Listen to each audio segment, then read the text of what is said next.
आज यशोदा उखल से बांध रही, बस 2 मिनट की चर्चा है। उखल से बांध, जब रस्सी से बांधने लगी तो 2 अंगुल रस्सी कम, दूसरी रस्सी जोड़ के बांधने लगी, फिर 2 अंगुल, तीसरी बांधा, फिर 2 अंगुल। सारे घर की रस्सियां जोड़ दी, लेकिन 2 अंगुल कम रहे। मानो भगवान कहते हैं कि मैं बंधने को तैयार तो हूं, कमी 2 ही अंगुल की है। जीव अपनी अहंता और ममता छोड़ दे तो मैं बंध जाऊं। जीव अहंता और ममता नहीं छोड़ पाता, मैं और मेरापन छोड़ नहीं पाता, इसलिए मैं बंध नहीं पाता। अंत में जूड़े की रस्सी भी उसमें जोड़ी, भगवान बंध गए। मैया घर के काम में लग गई, उखल घसीटते भगवान आंगन में गए। 2 वृक्ष खड़े थे बड़े विशाल, बीच से निकले, उखल आड़ा हुआ, झटका लगा, वृक्ष धड़ाम से गिरे। वृक्ष के अंदर से 2 देवता प्रकट हो गए। एक कुबेर के बेटे हैं और शंकर के अनुचर हैं। कुबेर माने खजांची, दुनिया का कोषाध्यक्ष। बड़े आदमी के बेटे प्रायः शराब पीने लगते हैं, ये बड़ी बीमारी है भैया। ये शंकर की पूजा करते हैं और बाद में शराब पी करके बिना वस्त्र यक्षिणियों के साथ गंगा जी में जल क्रीड़ा करते हैं, पाप करते हैं। यक्षिणियां बिना वस्त्र, ये भी बिना वस्त्र, शराब का नशा। देवर्षि नारद वहां से निकले, यक्षिणियों ने, देवियों ने तो कपड़े पहन लिए, इन्होंने कपड़े नहीं पहने, यूं खड़े रह गए, सिर झुका के प्रणाम भी नहीं किया। नारद जी ने श्राप दे दिया, जाओ वृक्ष बनो। जो भगवान के सामने और संतों के सामने न झुके उसको वृक्ष बनना पड़ता है। शास्त्र कहते हैं सीधे खड़े रहोगे, जाओ वृक्ष। अब तो चरणों में गिर के बहुत रोए। भगवान ने कहा धन का मद जिसे हो जाए, गरीबी ही उसका अंजन है, दवाई है। पैसा व्यक्ति को अकड़ा देता है और गरीबी झुका देती है। झुकना सीखो, अकड़ोगे संपत्ति चली जाएगी। अष्टो अंत में नारद जी ने आशीर्वाद दे दिया, वृक्ष तो बनोगे, पर भगवान कृष्ण का जब स्पर्श होगा तुम्हारी गरीबी है, तुम्हारा वृक्ष शरीर छूट जाए। इसलिए आज छूटा। दोनों प्रकट हुए, भगवान के चरणों में स्तुति की। बड़ा सुंदर श्लोक है, एक सुन लो। वाणी गुणानुकथने, वाणी गुणानुकथने श्रवणौ कथायाम और हस्तौ च कर्म सुमनस्तव पादयोर्न स्मृत्याम शिरसि तव निवास जगत प्रणामे दृष्टि शताम दर्शनेष्टु भवत्तनोराम। उन यक्षों ने, कुबेर के पुत्रों ने भगवान से स्तुति करते हुए कहा, प्रभु हमारी वाणी आपका गुण गाती रहे, हमारे कान आपकी कथा सुनते रहें, हमारा मन आपके चरणों में लगा रहे, हमारा मस्तक बड़ों के चरणों में झुके, हमारे पैर सत्संग और तीर्थों में दौड़ करके जाएं। हे दीन बंधु, अब हम कोई गलती न कर सकें, यह हमें आशीर्वाद दे दो। भगवान ने कहा तथास्तु। वो चले गए, देवता पुष्प वर्षा के बाजे बजाए, जय जयकार की। नंद बाबा ने आकर भगवान की रस्सी खोली, भगवान का नाम गोविंद पड़ा है, आज भी शशि का निशान है। जो व्यक्ति इस कथा को श्रद्धा से सुनते हैं, भगवान उनके भी प्रेम के बंधन में आ जाते हैं और अंत में उनको भी भगवान की प्राप्ति हो जाती है। यही कहकर विराम लेते हैं। शेष कथा कल आप श्रवण करेंगे। भगवान कृष्ण के द्वारा यमलार्जुन का उद्धार हुआ, दोनों वृक्ष धराशायी हुए। ग्वाल वालों ने जब ये कहा कि बाबा लाला ने दोनों वृक्ष गिराए और यहां से 2 देवता प्रकट हुए थे, तो बाबा को विश्वास नहीं हुआ इस बात पर कि मेरा छोटा सा कन्हैया इतने बड़े विशाल वृक्षों को कैसे गिरा सकता है। नंद बाबा और यशोदा के मन में भगवान के प्रति मधुर भाव था। एक माधुर्य लीला होती है, दूसरी ऐश्वर्य लीला होती है। ऐश्वर्य लीला उसको कहते हैं जहां प्रभु अपनी ईश्वरता दिखाते हैं, अपना ईश्वर पने का प्रभाव दिखाते हैं, उसको ऐश्वर्य लीला कहते हैं। और जहां भगवान बिल्कुल सामान्य मनुष्य की तरह लीला करते हैं, उसको माधुर्य लीला कहा करते हैं। नहीं तो माधुर्य लीला में लोगों को संशय हो जाता है।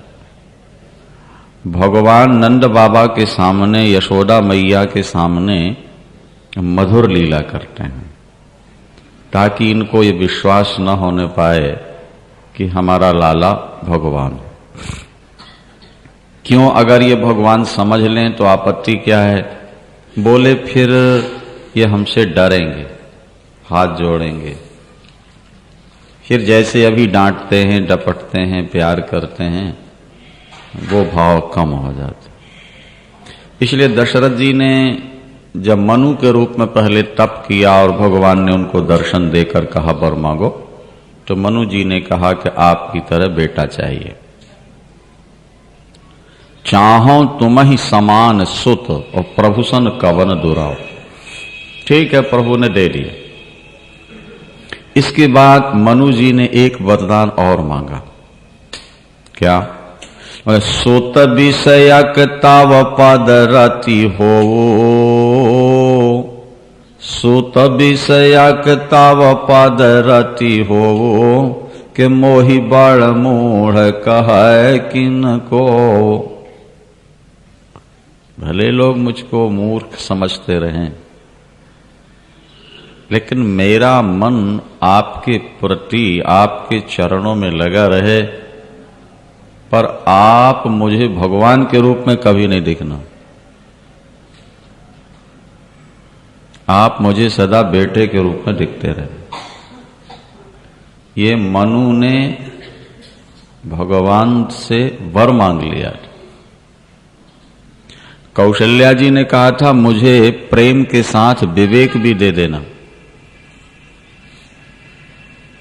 इसलिए ध्यान देंगे रामायण पढ़ करके कि कौशल्या जी के सामने तो भगवान चतुर्भुज रूप में प्रकट होते हैं, पर जब दशरथ जी आते हैं तो दो भुज हो जाते हैं, दो भुजा उनके गायब। जैसे भय प्रकट कृपाला दीन दयाला कौशल्या हितकारी, हर्षित महतारी मुनि महनारी, अद्भुत रूप विचारी, लोचन अभिरामा तनुघन श्यामा, निज आयुध भुज चारी। कौशल्या जी के सामने भगवान चतुर्भुज है, लेकिन दशरथ जी को चतुर्भुज रूप भगवान राम ने दिखाया, ऐसा मानस में रामायण में कहीं नहीं मिलेगा। क्योंकि दशरथ जी ने मनु के रूप में ये वर मांगा था कि आप हमारे पुत्र बनो और पुत्र जैसा ही व्यवहार करो। कौशल्या जी ने कहा था कि हमको प्रेम के साथ थोड़ा विवेक दे दो, ताकि आपके ब्रह्म स्वरूप का ज्ञान भी बना रहे। और इसीलिए राम के वियोग में दशरथ जी समाप्त हो गए, पर कौशल्या जी समाप्त नहीं हो पाई, क्योंकि उनके अंदर प्रेम के साथ विवेक भी था। तो मधुर लीला जहां होती है वहां विवेक की जरूरत नहीं है, वहां तो केवल प्रेम की आवश्यकता होती है, अपनेपन की आवश्यकता होती है। महाराज श्री दशरथ यहां नंद बाबा और यशोदाम्बा, इनको भी भगवान अपना प्रभाव नहीं दिखाते ज्यादा। कभी कभी कुछ लीलाएं दिखा देते हैं, जैसे यशोदा मैया को मुख में ब्रह्मांड दिखा दिया, या उखल से बांधने लगी तो नहीं बंध पाए, सारी रस्सियां जोड़ दी फिर भी 2 अंगुल कमी रही। एक सुखिया मालिन आती थी, मालिनी फल बेचती थी। वो फल, जैसे माली तुम्हारा फूल बेचता है, उसकी पत्नी फल बेचती। जब वो गोकुल आई और उसने प्रभु को आंगन में खेलते हुए देखा, उसका हृदय आकर्षित हो गया। रामायण में लिखा है ना भाई, राम जी जब जनकपुर पहुंचे तो वहां सखियां आपस में बात करती हैं कि काहू सखी अस को तनुधारी और जो न मोह यह रूप निहारी। चित्रकूट प्रभु राम जाते हैं तो मनुष्यों की तो बात छोड़ दो, रामायण में लिखा है कि खाग मृग चले जाहि संग लागे। जो मृग घास चर रहे हैं, पक्षी जो डालों पर बैठे हैं, जब राम वहां से निकलते हैं तो वो मृग चारा चरना छोड़ के राम के पीछे पीछे पीछे, वो पक्षी भी साथ साथ उड़ते हुए राम के साथ जा रहे हैं। खाग मृग चले जाहि संग लागे, ऐसा लिखा हुआ है। ऐसा क्यों है? इसलिए कि परमात्मा सबकी आत्मा है, ये बात ध्यान दो। और अपनी आत्मा से सबका प्यार होता है। एक बात थोड़ी सी कठिन कह दें, फिर सरल सुनाते हैं, ध्यान से सुनना। अच्छा, देखो, दुनिया में व्यक्ति को सबसे प्रिय अपनी आत्मा, सबसे ज्यादा प्रिय अपनी आत्मा। आप कहते हैं हमको नोट बहुत प्यारे लगते हैं, हम कहते हैं गलत है। नोटों से बेटा ज्यादा प्यारा है। आप दान भले न करो धनवानों को, पर बेटा बीमार हो जाए और डॉक्टर कहे 25,000 लगेगा, क्या बोलोगे? यही शब्द होगा कि 50 लग जाए डॉक्टर साहब, लेकिन हमारा बेटा ठीक होना चाहिए। बोलो वृंदावन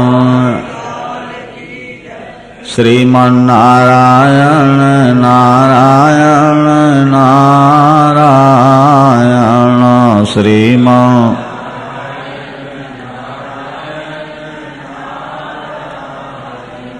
भज मन नारायण नारायण नारायण भज मन।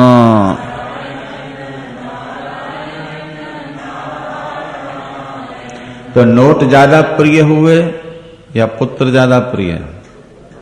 मुझे पुत्र प्रिय हो गया।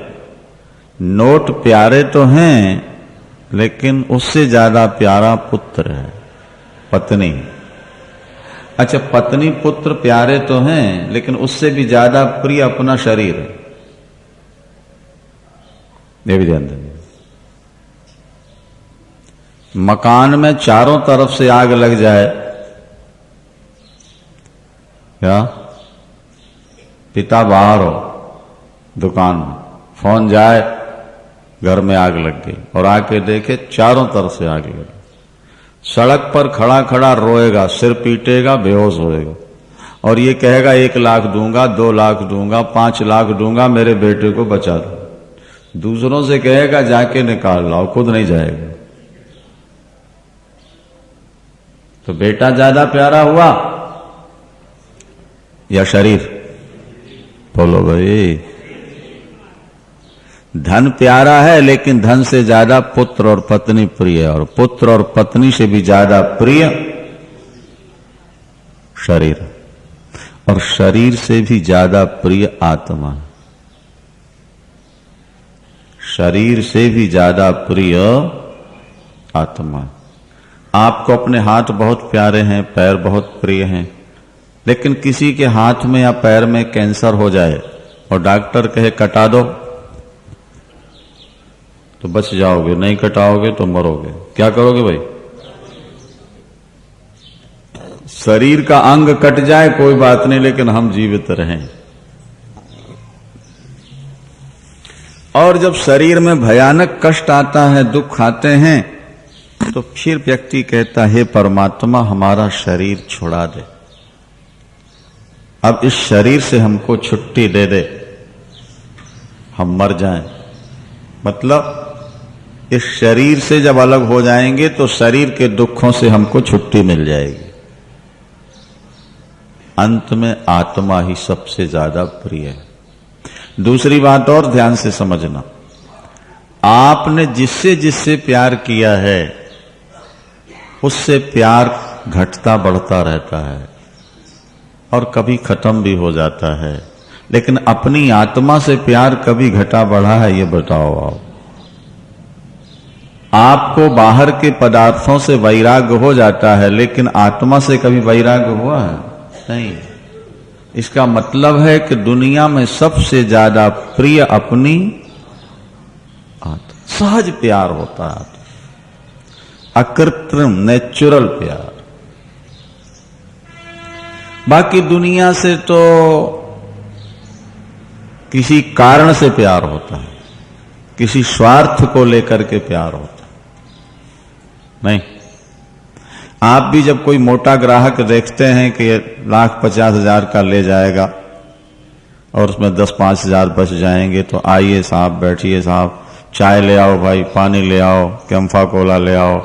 वो कहते नहीं जी, नहीं नहीं नहीं नहीं, ये तो अब लेना ही होगा, आप तो आए। तो वो जो सत्कार हो रहा है वो किस लिए हो रहा है? प्यार है उससे, इसलिए। हाँ, मालूम है 10-5 रुपया इनके नाम से खर्च करके 10-5,000 ले लेना है, इसलिए कोई खास बात नहीं लगा दो। हर व्यक्ति स्वार्थ को लेकर ही प्यार करता है, थोड़ा देकर ज्यादा लेना चाहता है, ऊपर से वो अपना त्याग दिखाता है। नहीं जी, हम तो केवल निस्वार्थ भाव से सेवा करना चाहते हैं, लेकिन अंदर उसमें भी कुछ ना कुछ क्या स्वार्थ है। दुनिया के जितने नाते हैं सब आर्टिफिशियल हैं, ये समझ लेना। जितने नाते हैं सब के सब स्वार्थ से जुड़े हुए हैं, लेकिन आत्मा से जो नाता है, आत्मा सबसे ज्यादा प्रिय। और भागवत में लिखा है कि भगवान कृष्ण क्या है? बोले सभी प्राणियों की आत्मा है। बोलो वृंदावन।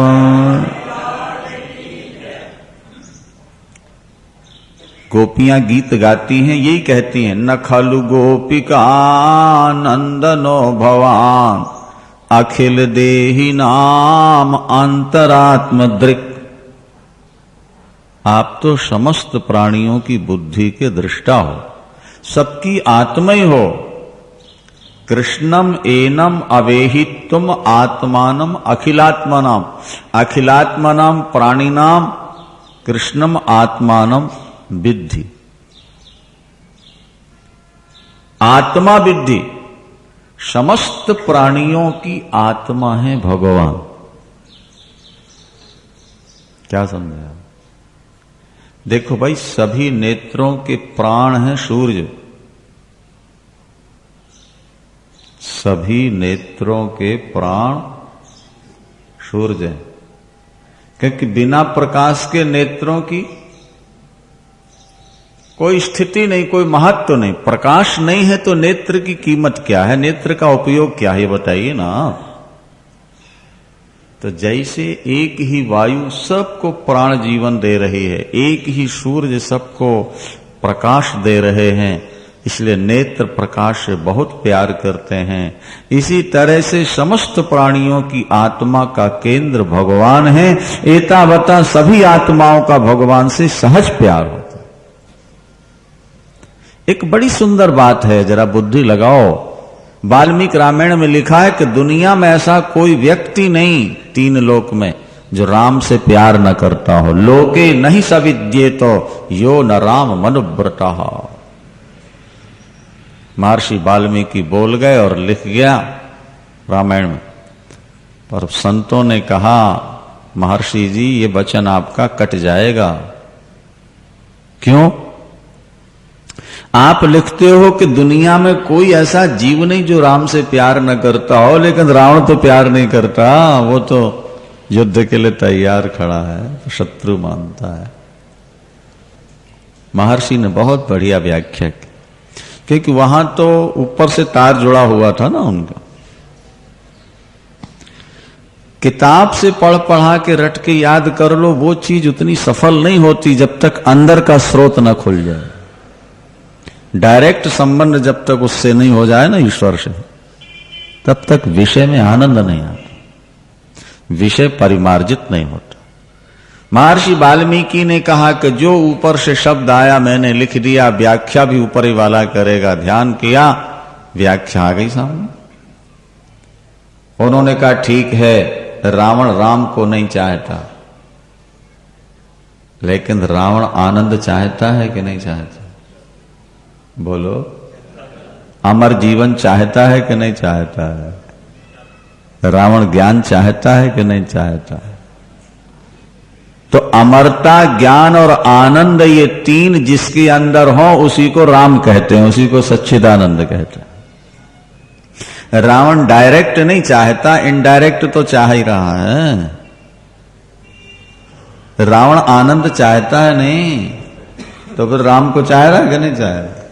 और ये सारा संसार यही तो भटका हुआ है। ये आनंद तो चाहता है, लेकिन आनंद मिलेगा कहां, वहां नहीं जा रहा, भटक गया। हर जीव का अंतिम प्रयास, अंतिम लक्ष्य, मुझे आनंद मिले, मुझे शांति मिले। पर शांति और आनंद मिलेगी कहां, ये खोजो। अगर तुम्हें कोई नास्तिक मिल जाएगा तो वो कहेगा सुरा सुंदरी में आनंद है, कामी मिल गया। लोभी मिल गया तो कहेगा नोटों में आनंद है, और मोही मिल जाए तो कहेगा परिवार में आनंद है, और कोई भक्त ज्ञानी मिल गया तो कह देगा भगवान में आनंद है। सही रास्ता संत और ग्रंथ ही बतला सकते हैं, बाकी सब गलत रास्ता बता रहे हैं। अच्छा, जो लोग कहते नोटों में आनंद है, उनसे पूछो कि आपके पास नोट है, आनंद मिला? पत्नी में आनंद है, पत्नी मिल गई, आनंद मिला? पति मिल गया, आनंद है? अखंड आनंद आपको? बेटे तो मिल गए हैं, आनंद है? जो दुनिया में आनंद की बात करते हो आपसे, उनसे पूछो आपको कितना आनंद मिल रहा है। सीधा सीधा प्रश्न किया करो। जो व्यक्ति संसार के विषयों के आनंद का वर्णन करे तुम्हारे सामने, भाई यही जिंदगी का सार है, खाओ पियो मौज उड़ाओ, उनसे पूछो कि तुम्हारा जीवन तनाव रहित है, मृत्यु के भय से तुम मुक्त हो, बुढ़ापे का भय नहीं है तुमको, तुम्हारी हर इच्छा पूर्ण हो रही है, उसी समय सिर हिला देगा। दुनिया में अखंड आनंद मिल ही नहीं सकता। देखो, वेद का एक मंत्र आपको सुनाते हैं, बोलो वृंदावन। नित्यो नित्यानाम,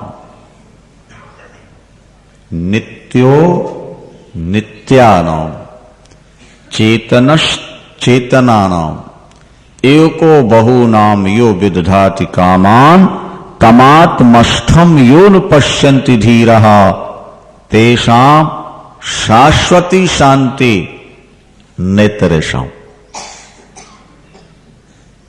अब इसका अर्थ समझो।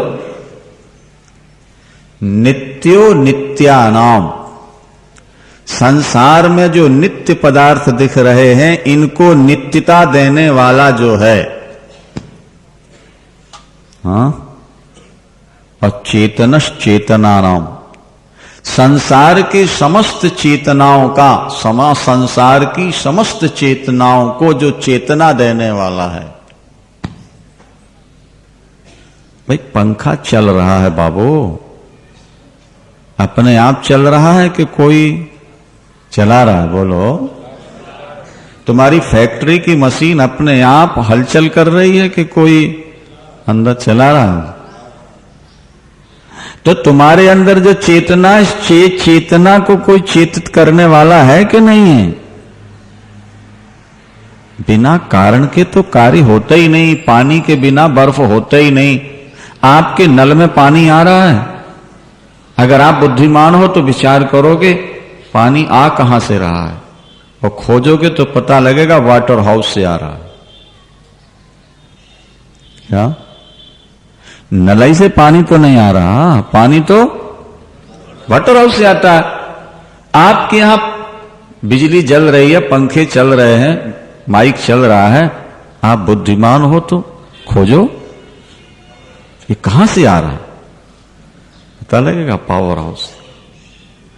पावर हाउस से पावर आपके घर आया है, वाटर हाउस से पानी आपके घर आया है, और बाहर से हवा आपके अंदर आ रही है।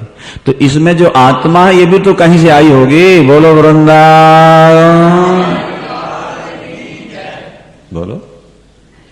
जब इसके अंदर हवा भी बाहर से आ रही है, पानी भी बाहर से आ रहा है, गर्मी भी बाहर से आ रही है, तो इसमें जो चेतना है आत्मा वो भी तो कहीं से आई होगी। खोजो। नल के सहारे जब आपने पानी को खोजा तो वाटर हाउस मिल गया, और तार के सहारे जब आपने पावर को खोजा तो आपको पावर हाउस मिल गया। तो इसी तरह चेतना के सहारे शास्त्र के सिद्धांत से चलोगे तो तुम चेतनाओं का केंद्र बिंदु परमात्मा को भी पालोगे। वेद भगवान कहते हैं नित्यो नित्यानां, जो सबको नित्यता जीवन दे रहा है।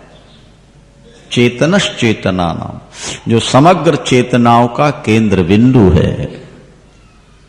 एको बहुनाम यो विदधाति कामान, जो एक होता हुआ सबकी कामनाओं को पूर्ण कर रहा है।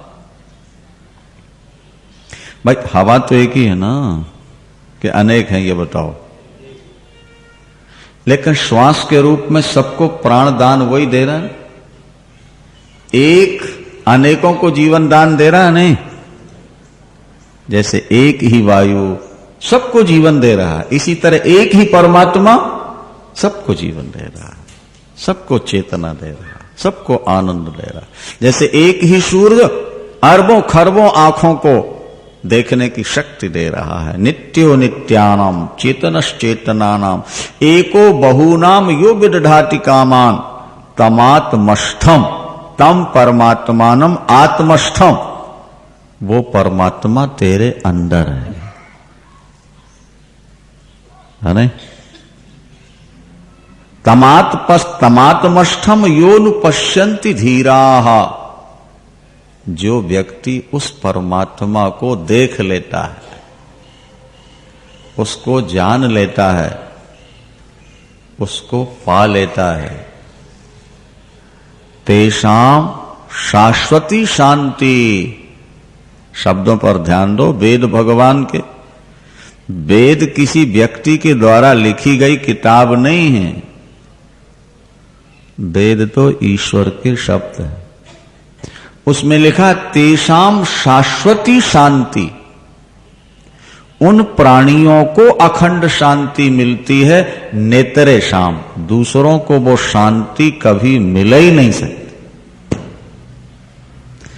जिसने उसको जान लिया, जो समस्त नित्यों का नित्य है, समस्त चेतनाओं का केंद्र बिंदु है, एक होता हुआ सबकी कामनाओं को पूर्ण करता है, उसे जो अपने अंदर देख लेता है वो दुनिया में सबसे बड़ा धीर वीर गंभीर है। उसी को अखंड शांति मिलेगी, दूसरे को मिले नहीं सकती। एक दूसरा वेद का वचन सुनो, उपनिषद का, श्वेताश्वतरोपनिषद में लिखा,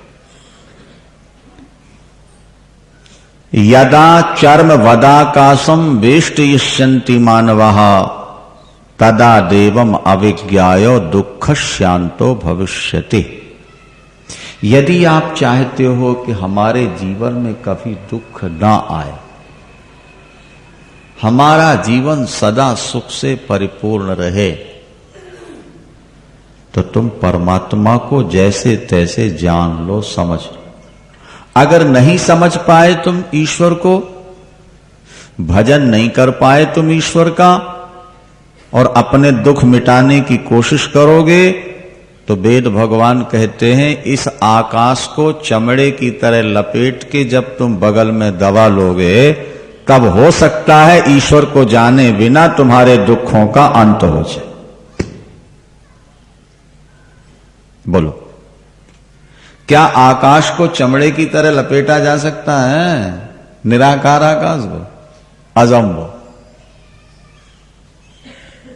जब आकाश को चमड़े की तरह लपेट के, मृग चर्म को नहीं लपेट लेते, लपेट के तुम बगल में दबा लो, तब हो सकता है कि ईश्वर को जाने बिना तुम्हारे दुखों का अंत होगा।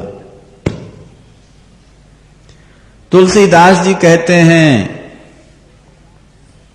हो सकता है पानी के मथने से घी निकल आए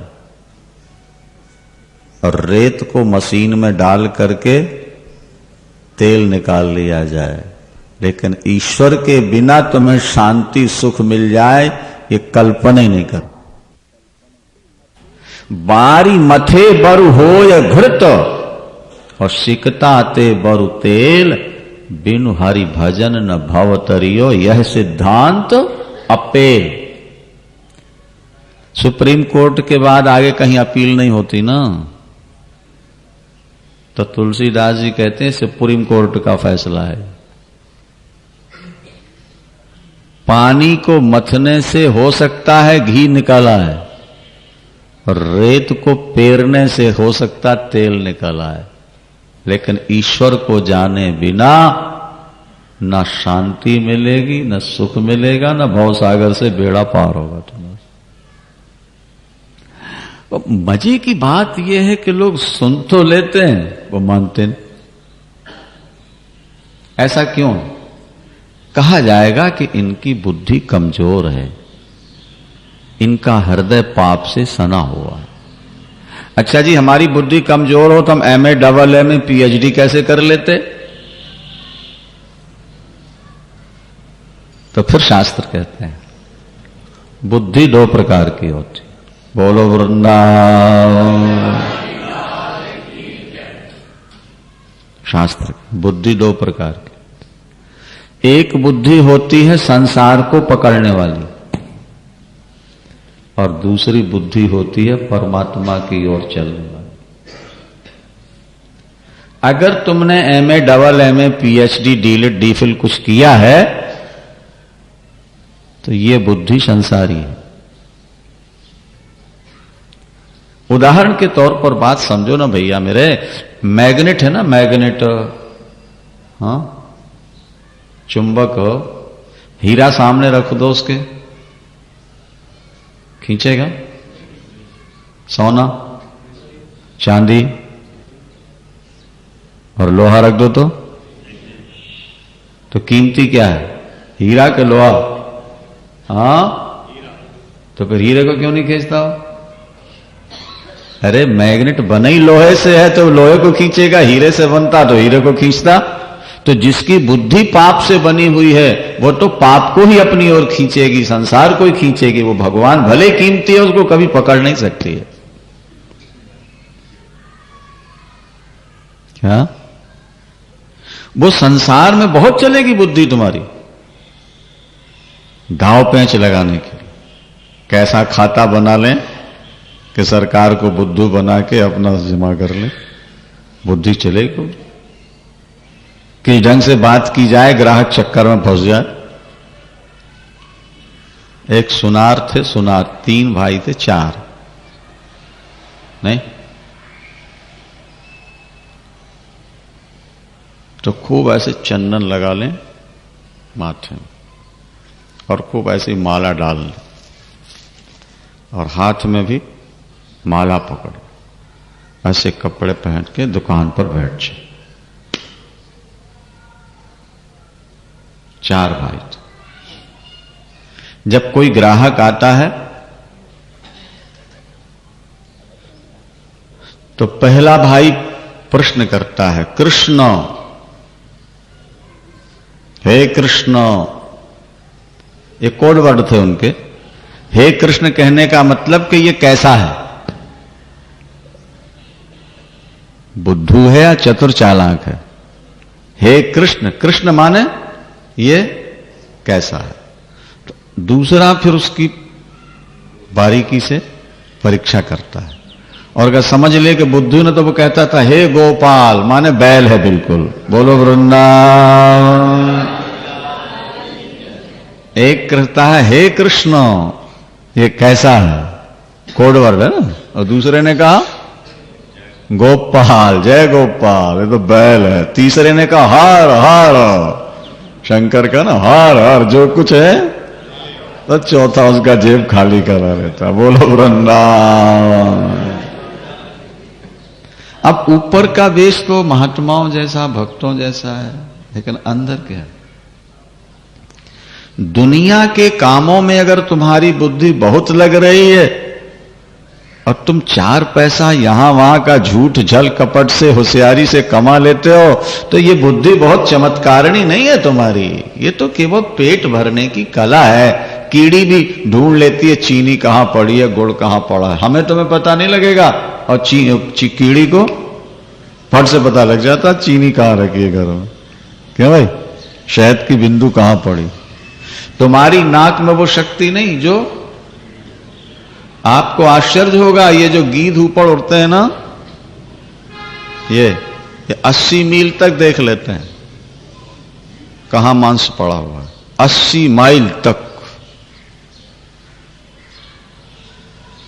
आपको पता लगेगा। तो पेट भरने की कलाएं विद्याएं तो जानवरों में बढ़िया है मनुष्यों से। बै नाम का पक्षी घोंसला बनाता है डाल में लटकता हुआ, देखो तो कितनी कारीगरी है, ये देवियां भी नहीं बना सकती हैं। तो पेट भरने की विद्या अगर इसमें तुम चतुर हो तो उसमें तो जानवर भी बहुत चतुर है। इसलिए मनु जी ने साफ घोषणा कर दी, सा विद्या या विमुक्तये, सा विद्या या विमुक्तये।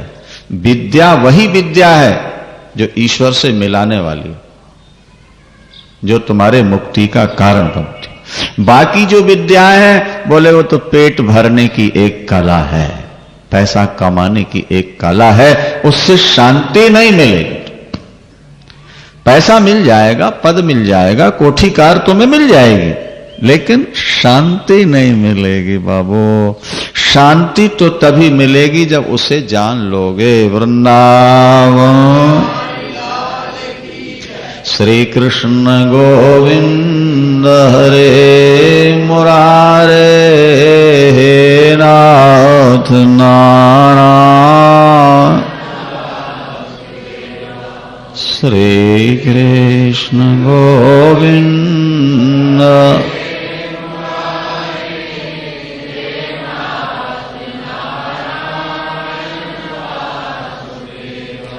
हे नाथ नारायण वासुदेवा, हे नाथ नारायण, हे नाथ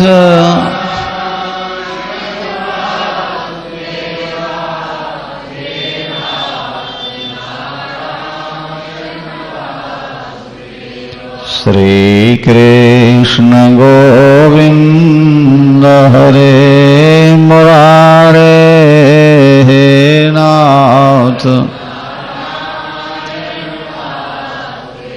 श्री कृष्ण गोविंद।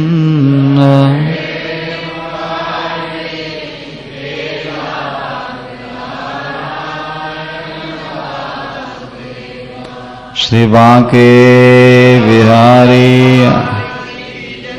सबसे प्रिय आत्मा भगवान हमारी आत्मा ही है। जैसे नेत्र सहज प्यार करते हैं प्रकाश से, इसी तरह से आपकी आत्मा का भी सहज प्यार होना चाहिए परमात्मा से। बात चल रही थी, सुखिया मालिन फल बेचने आई है और ठाकुर आंगन में खेल रहे हैं, बड़े सुंदर लगते हैं। मालिन को ऐसा लगा कि अगर मेरे हाथ से ये फल ले लेते तो मेरा जीवन सफल हो जाता। नहीं, दरवाजे पर खड़ी होकर आवाज लगाती है, ले लो फल। ठाकुर जी खेलने में मस्त हैं, राम और श्याम दोनों, मानो सुना ही नहीं।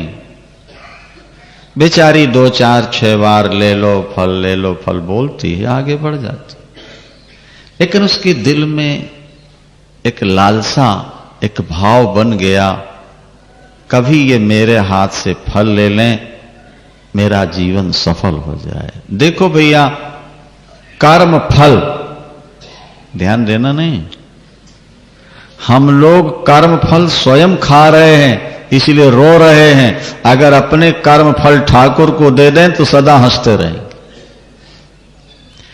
ऋग्वेद का एक मंत्र है, द्वा सुपर्णा सयुजौ सखायौ समान वृक्षम परिशस्व जाते। एक वृक्ष की खोहट में 2 पक्षी बैठे हैं, दोनों का रंग रूप एक है, दोनों में मित्र भाव है।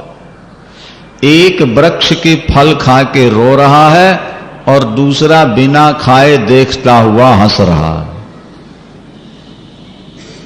क्या समझे आप? जो खाता है वो रोता है और जो नहीं खाता वो हंस रहा। चाहिए तो ये कि जो खा ले पेट भर जाए वो हंसे, जो न खाए वो भूखा मरे। लेकिन ऋग्वेद कहता है नहीं, जो खाता है वो रोता है और जो नहीं खाता देख रहा है खुश हो रहा है। उसका संकेत ये है कि ये शरीर ही वृक्ष है, इसके खोहट में माने इसके हृदय में 2 पक्षी हैं, आत्मा और परमात्मा। आत्मा जीव इस शरीर के कर्मों का फल भोगता है, खाता है, चाहता है, इसलिए रो रहा है। और परमात्मा केवल देख रहा है, खाता नहीं, इसलिए हंस रहा है।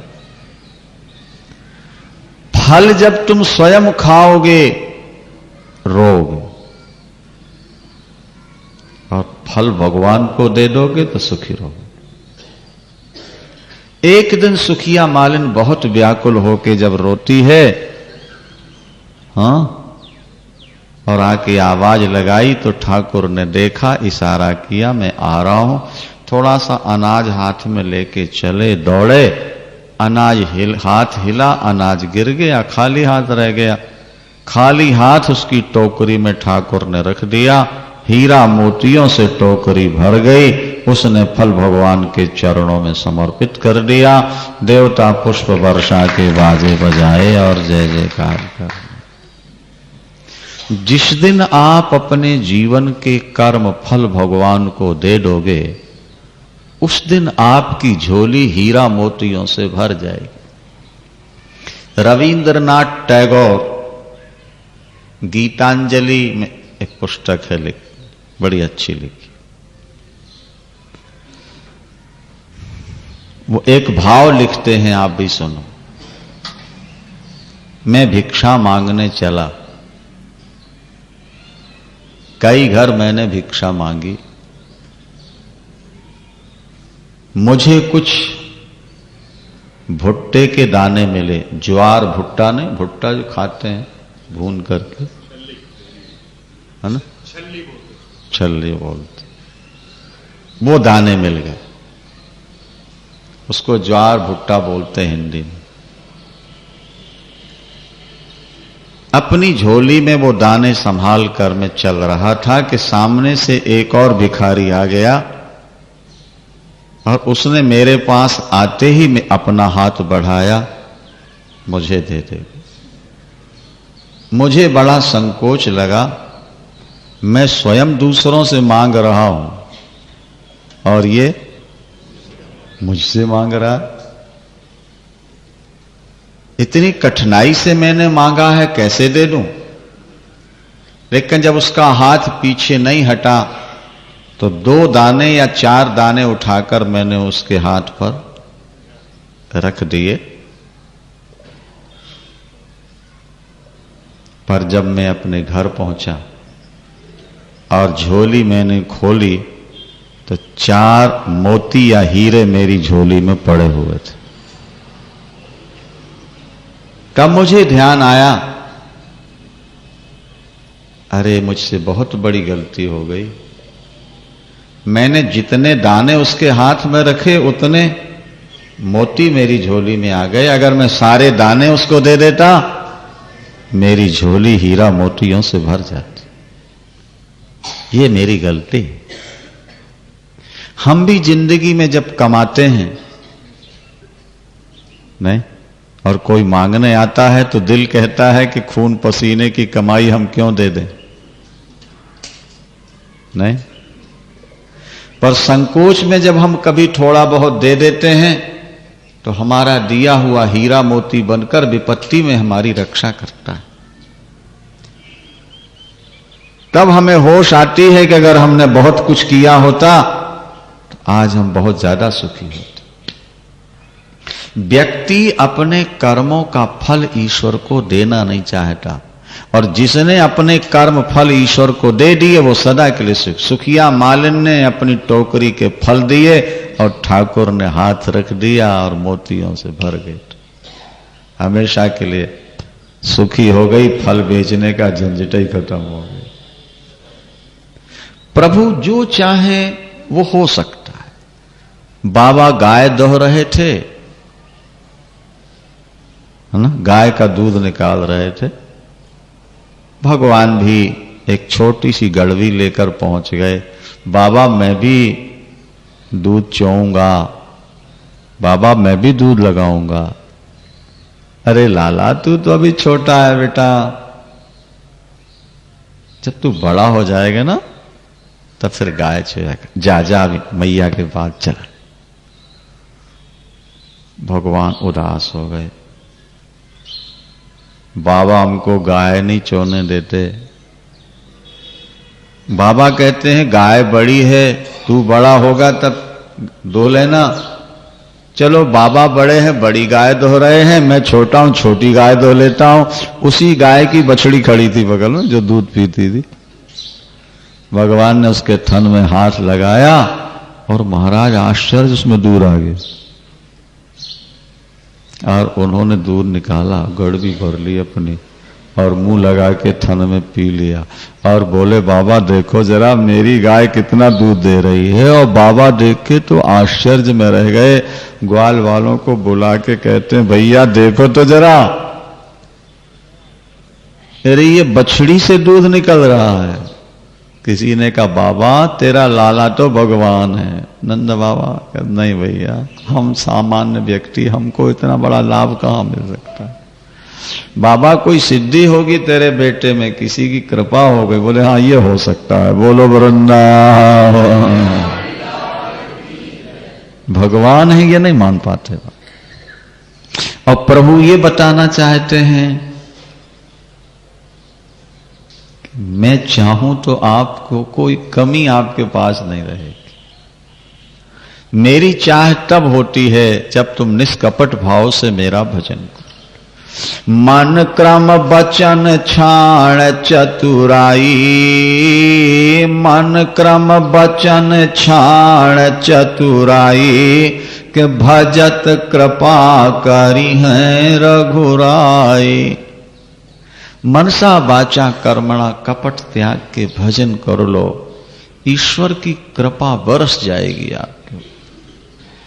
आपका ये जीवन भी सुखी होगा और आगे का भी होगा। देखो दुनिया में 4 प्रकार के जीव हैं। क्या?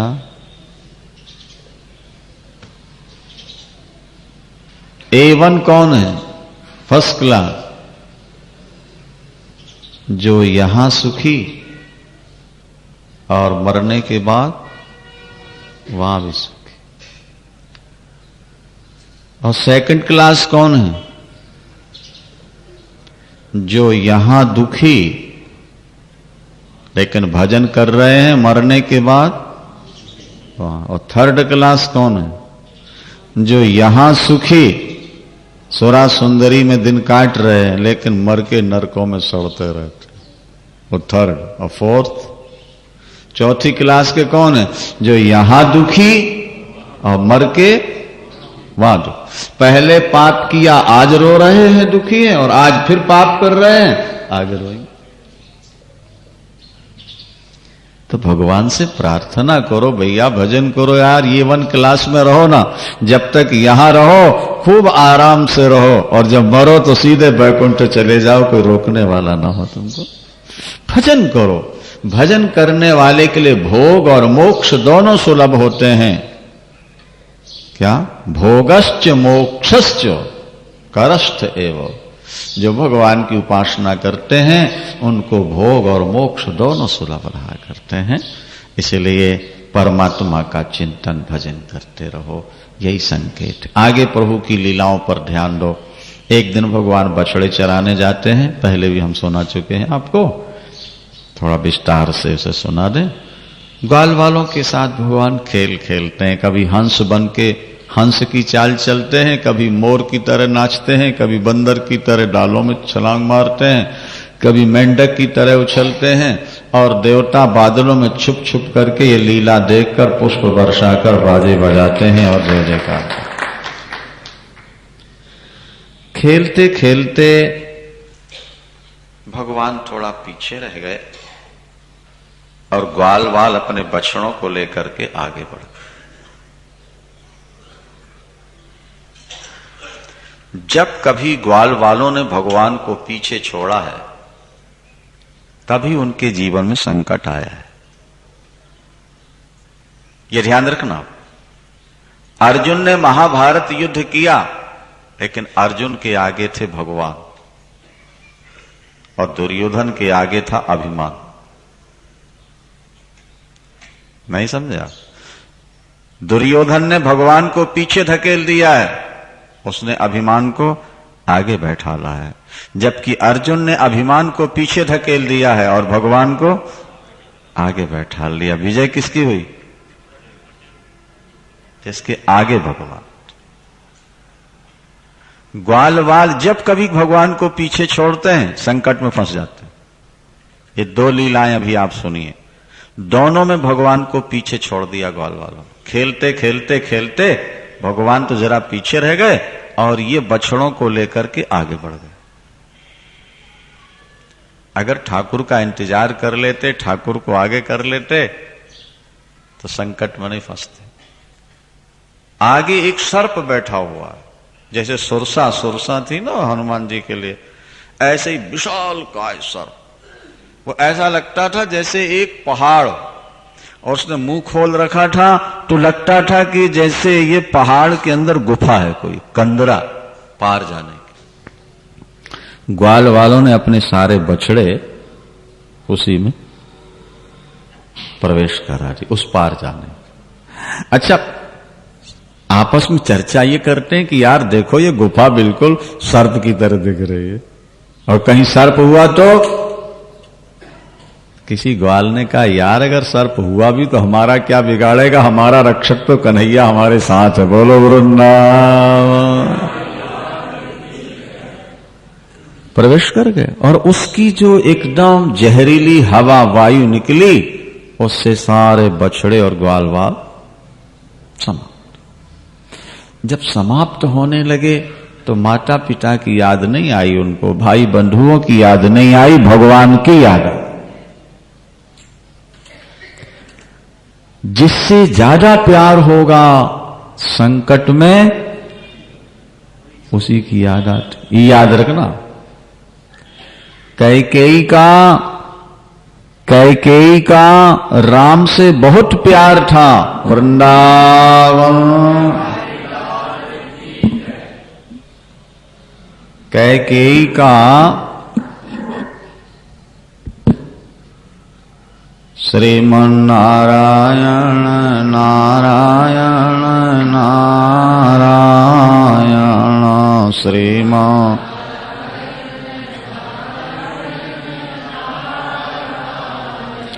कैकेयी का राम से बहुत प्यार था। जब राज्याभिषेक का समाचार सुन के मंथरा रोती हुई आई ना कैकेयी के पास, तो कैकेयी अम्बा को ऐसा लगा कि परिवार में कोई संकट आ गया। तब तो ये रो रही है, एकदम घबरा गई कैकेयी जी, और कुशल समाचार जब पूछने लगी तो सबसे पहले किसकी कुशलता पूछी उन्होंने? मालूम है नहीं? सबसे पहले राम का नाम लिया। सभय रानी कहा सिकिनो और कुशल राम महिपाल, लखन भरत रिपु दवन सुनी, भाकुबरी उरसाल।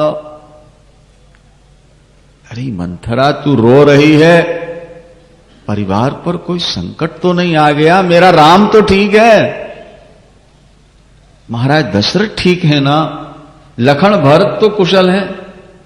भरत का नाम चौथे नंबर, पहले नाम किसका लिया? राम। जो ज्यादा प्यारा होता है संकट काल में उसी का स्मरण होता है। इसीलिए सबसे बड़ा संकट है जब यमराज के दूत आते हैं जिंदगी में, उस समय उसी की याद आएगी जिसका जिंदगी में ज्यादा प्यार होगा। बस संसार की याद आ गई तो 0/0 है, और भगवान की याद आ गई तो 100%। इतना प्यार करो ईश्वर से कि मृत्यु के समय भगवान की ही याद आए। ग्वाल वालों को माता पिता भाई बंधु नहीं आए यार, बल्कि बोले अरे कन्हैया हमें बचा ले भैया, कन्हैया बचा ले। वाह महाराज, भगवान दौड़े एकदम वहां से, और अभी उसने मुंह बंद नहीं किया था। उसने सोचा मेरी बहन पूतना को मारने वाला, मेरे भाई बकासुर को मारने वाला तो बाहर ही खड़ा हुआ है, जब वो आ जाए तो मुंह बंद करो। भगवान सर से जाके मुंह में प्रवेश कर, और दुनिया को यह बता दिया कि अगर मौत के मुख में भी जाना पड़ेगा तो जाऊंगा, अपने भक्तों को बचाऊंगा। वृंदावन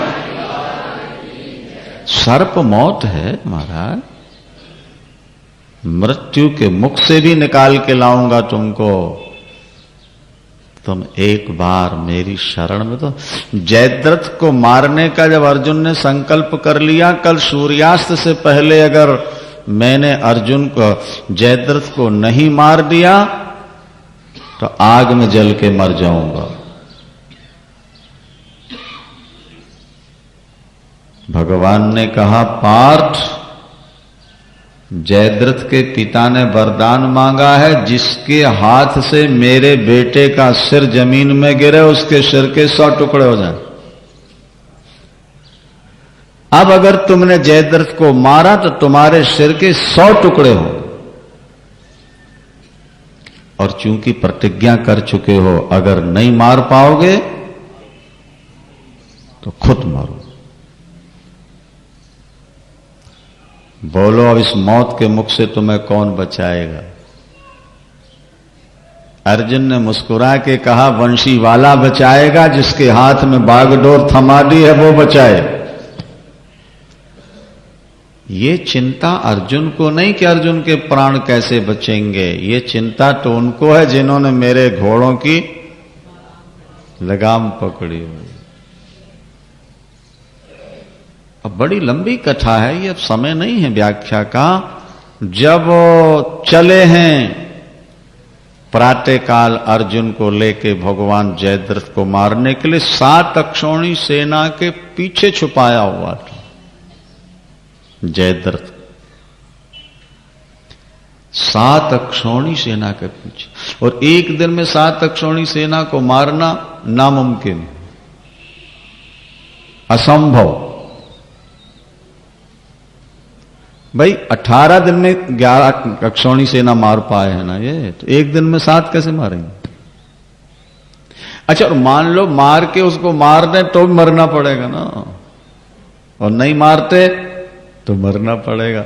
जब जयद्रथ को मारने के लिए चले तो देखो बड़ी सुंदर बात है, धर्मराज युधिष्ठिर की आंखों में आंसू आ गए विदा करते तो युद्ध। तो भगवान ने कहा धर्मराज जी आज आंखों में आंसू कैसे आपके? बोले प्रभु अगर आज अर्जुन वापस लौट आए शाम को तो मैं यही मानूंगा कि आपने मौत के मुख से अर्जुन को निकाल लिया, क्योंकि दोनों ओर मृत्यु है। मैं चाहता यही हूं कि शाम को मैं इसी तरह लौट के आते देख लूं जैसे आपको ले जाते हुए देख रहा हूं, अर्जुन को ले जाते जैसे देख रहा हूं। शाम को दोनों लौट के आ जाएं, यही मैं चाहता हूं। भगवान ने कहा, धर्मराज जी आपका तो अर्जुन से एक नाता है, मेरे तो अर्जुन से 4 नाते हैं, 4। मासान्युत्कृत दास्यामी फाल्गुनार्थे महीपते, अगर जरूरत पड़ गई तो शरीर के टुकड़े टुकड़े करके दे दूंगा, लेकिन अर्जुन का बाल बांका नहीं होने दूंगा। जब तक कृष्ण है तब तक अर्जुन।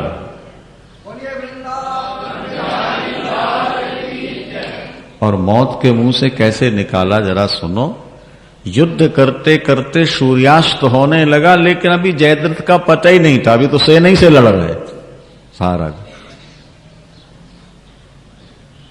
अभी जयद्रथ तो बहुत दूर छुपा है ना भाई, और सूर्यास्त होने लगा। बस प्रभु की लीला थी, 1 मिनट में दिखा